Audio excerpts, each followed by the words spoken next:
জীবন দিতে হবে, না হয় জেল দখল করতে হবে, যেগুলো একটা। সরকার প্রধানকে পদত্যাগ করতে হবে। যেসব এলাকায় স্টুডেন্ট মারা গেছে, এইসব এলাকার পুলিশ সবাইকে পদত্যাগ করতে হবে। সরকার ওবায়দুল কাদের, তারপরে হচ্ছে সবাইকে পদত্যাগ করতে হবে। আর আমাদের যত ভাইরা কারাগারে বন্দী আছে সবাইকে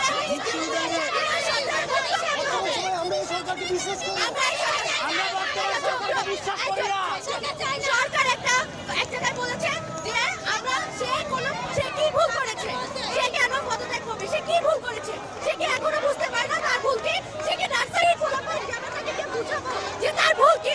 সে এতগুলো মানুষের জীবন নিছে, সে কি এগুলো বিচার করবে না? সে রাষ্ট্র পরিচালনা করতে পারে না, তাকে রাষ্ট্র থেকে বের করতে হবে। সে রাষ্ট্র পরিচালনা করতে পারে না, সে প্রধানমন্ত্রী না।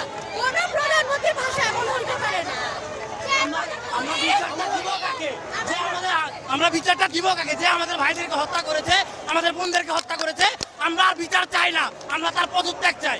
আমরা কোনো বিচার চাই না, আমাদের এক দফা আর দাবি, তার পদত্যাগ চাই। আমরা সরকারের পদত্যাগ চাই। আমাদের লাশের ভিতরে যদি সে জীবন দিতে পারে, সে গুলি ছেড়ে চলে যাবে। আমরা কেউ এই সরকারকে বিশ্বাস করি না। অবিলম্বে ওনার গদি ছাড়তে হবে। শেখ হাসিনা মনে করছিল আমার ভাইদের হত্যা করলে আমরা রাজপথে আর নামবো না। সে বাঘ দেখেছে কিন্তু বাঘের বাচ্চা দেখে নাই। কতজন মারবে? আমরা ছাত্র সমাজে কি করতে পারি এটাই আর প্রমাণ আমরা দেখিয়ে দেব। আজ থেকে বীরপুর আমাদের দখলে থাকবে। শেখ হাসিনা যতই মনে করে, সে যতই পুলিশ দিয়ে আমাদের হামলা মামলা করবে, এগুলো আমরা ভয় পাই না। আমার ভাই কত শহীদ হবে, আমরা শহীদের জন্য প্রস্তুত। গ্রেফতার করবে স্বেচ্ছায় আমি কারাবরণ করতে প্রস্তুত। সে আর আমাদের কতগুলো ভাইকে জেলে ঢুকাইতে পারে, কত ভাইকে মারতে পারে, কত বোনকে মারতে পারে, আমরা দেখতে চাই। তার জেলখানা কত বড় আছে।